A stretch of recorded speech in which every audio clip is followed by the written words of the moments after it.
A few weeks ago, I interviewed three regular library users for my job at Novelist, and I discovered something that shocked me to the core. It might also shock you, and it caused a little bit of a controversy on my LinkedIn page. We're going to get into it, why I was shocked, why you should be shocked, and what we can do about it in this episode of the Library Marketing Show. Hi, everyone. I'm Angela Hursh from superlibrarymarketing.com. You can head on over there and look for the subscribe tab to make sure you never miss one of these episodes or the posts that I put, the longer posts that I do every 2 weeks. I'm also always looking for kudos nominations, so you can contact me there and let me know if you've seen a library, maybe it's yours, who is doing something interesting in library marketing.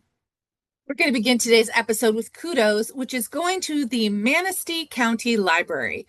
I stumbled across this just kind of like looking through library news.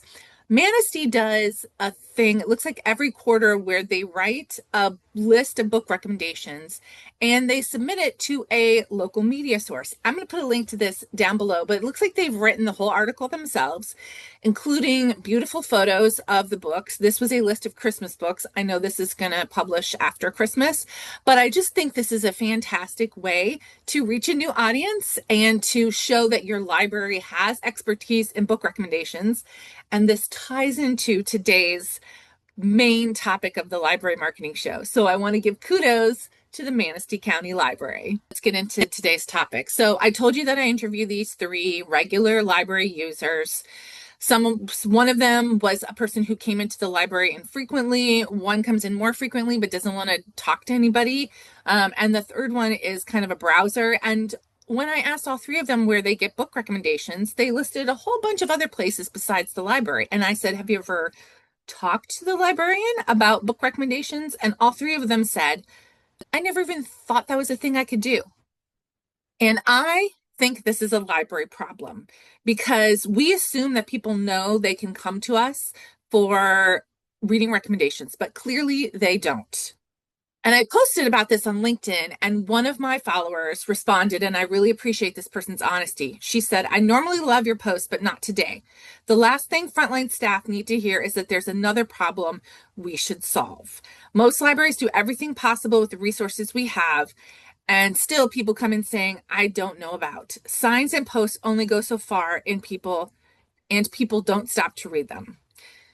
I understand that, and again, appreciate the honesty. And here's what I think about how to approach this problem, because it is kind of a problem for libraries to solve. But this poster is also right. So how do you balance those two things? Here's the reality. Libraries are doing a lot of marketing. We are sending emails, we are doing social media posts, we are putting up signs, and all that is fine. But I have seen that as time goes on, those traditional methods are less and less effective. So now what do we do, right? That means that the most effective marketing piece that you have for reading recommendations is your staff. Whenever somebody walks through that door, you want them to understand that they can come to your staff for reading recommendations. How do we do that, and what does that look like? I have a really simple example. So you just imagine that a patron is checking out a whole stack of books. Instead of scanning them and just saying, have a nice day, we need to train our staff to say, I see you're reading mysteries. Do you like twisty plots, or do you like more cozy stories? This opens the door to a conversation with that patron. They feel seen. They notice that your staff is very friendly and helpful, and it gives you the opportunity to recommend a title or a show, like a TV show or a movie that might correspond with what they're reading, to show off your staff reader advisory skills. And training staff to do these reader focused questioning doesn't take a whole lot of time or a big budget. There are ways you can get training in readers advisory that are very simple. And in fact, Library Reads has a scholarship fund, or I think they call it a prize, that helps pay for readers advisory training. I'll put a link to that down below for you. Really, what I wanted to say to this poster was that my intention in asking that question was to make libraries realize that they need to take advantage of those everyday interactions and to be more reader focused. So here's my challenge for all of you. Think about how your library can make those personal interactions a part of your culture.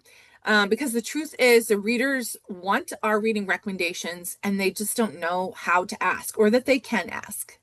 So I'm curious, what do you think of this episode? What do you think of this problem that libraries are facing? And have you implemented any solutions at your library? Let's get a conversation started for my person who posted on LinkedIn and for all of us, because I'm curious what you think.